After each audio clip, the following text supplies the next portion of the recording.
আজকে আমি আমার চকুর সিলাইটা খুলাইলাম স্যারে খুলিয়া দিচ্ছেন আলহামদুলিল্লাহ। এখন আরো স্বাভাবিক লাগে, ভালো লাগে। আর আপনারা দেখো যারা চকুর সমস্যা আছে, আমি আগেও ভিডিওর মাঝে কইছি, এখনো কইলাম, আপনারা স্যারের পরামর্শ নেওয়া না হয় অন্য কোনো চকুর যদি আপনার মানে পছন্দ থাকে তখন যদি আপনারা আউকা পরামর্শ নেওয়া। আর আমার যে যারা ভালো হয় বা চকুর সমস্যা যারা আছে, আমি চাই যে স্যারের পরামর্শ নেওয়া। আলহামদুলিল্লাহ আপনার সকলের ভালো হইবা আল্লাহর রহমতে, আল্লাহর হুকমে। আচ্ছা, আসসালামু আলাইকুম রহমতুল্লাহ। আমি ডাক্তার আদনান ইসলাম, চক্ষু বিশেষজ্ঞ সার্জন। তো প্রথম কথা হচ্ছে, আমি তো সিলেট এমএজি ওসমানী মেডিকেল কলেজের স্টুডেন্ট। তো সেই জন্য আমার জীবনের সবচেয়ে গোল্ডেন যে টাইমটা, সেই টাইমটাই হচ্ছে গিয়ে আমার সিলেটে কেটেছে প্রায় 11 বছর। হ্যাঁ, তো আমরা যখন হচ্ছে গিয়ে স্টুডেন্ট ছিলাম তখন হচ্ছে গিয়ে নর্থ ইস্ট মেডিকেল হচ্ছে গিয়ে মাত্র চালু হয়েছে। তার আগে হচ্ছে রাগিব রাবিয়া মেডিকেল হচ্ছে গিয়ে চালু হয়েছিল।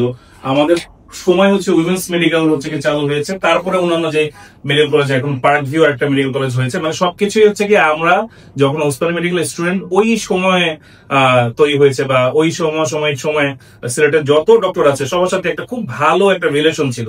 তার থেকেও বেশি রিলেশন ছিল সিলেটের হচ্ছে মানুষজনের সাথে।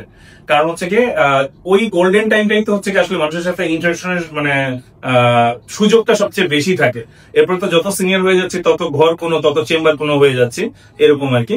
তো আলহামদুলিল্লাহ এখনো যখন চেম্বারে সিলেট থেকে কোনো পেশেন্ট আসে তখন কিন্তু হচ্ছে খুব ভালো লাগে। হ্যাঁ, আর আমি সিলেটে ওরকম মারতাম পারি না, কিন্তু সিলেটে বুঝতাম পারি আর কি। তো যাই হোক, তো এই ভাই আমার কাছে আসছিলেন হচ্ছে মেইনলি চোখের বাঁকা চোখের সমস্যা নিয়ে। আপনারা জানেন যে এই বাঁকা চোখটা হচ্ছে এমন একটা রোগ, যে রোগে কিন্তু চোখে কোনো ব্যথা হয় না, শরীরে কোনো ব্যথা হয় না, ব্যথা হয় মনে। কারণ হচ্ছে সবাই হচ্ছে কি একজন মানে এই যে ভাই, উনি হচ্ছে কি, যদি আমি নর্মালি বলি, এত হ্যান্ডসাম একজন মানুষ, এত বড় সড়ো লম্বা চড়া একজন মানুষ, কিন্তু শুধুমাত্র হচ্ছে কি চোখের একটা যে সমস্যা, ডিফর্মিটি।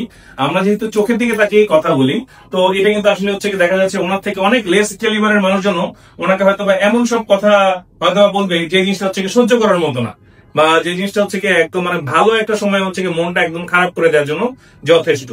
তো আমি আবার এই চক্ষু বিশেষজ্ঞ হিসাবে আমার কেরিয়ারটা স্টাবলিশই করেছি হচ্ছে গিয়ে এই টেরা রোগের যারা রোগী আছে তাদের জন্য। আর এই ব্যাপারটা হচ্ছে আমি চাচ্ছি যে বাংলাদেশ যেন টেরা মুক্ত হয়ে যায়।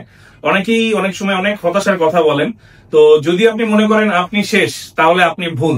আপনি আছেন, আপনি থাকবেন, আমরা আছি আপনার পাশে।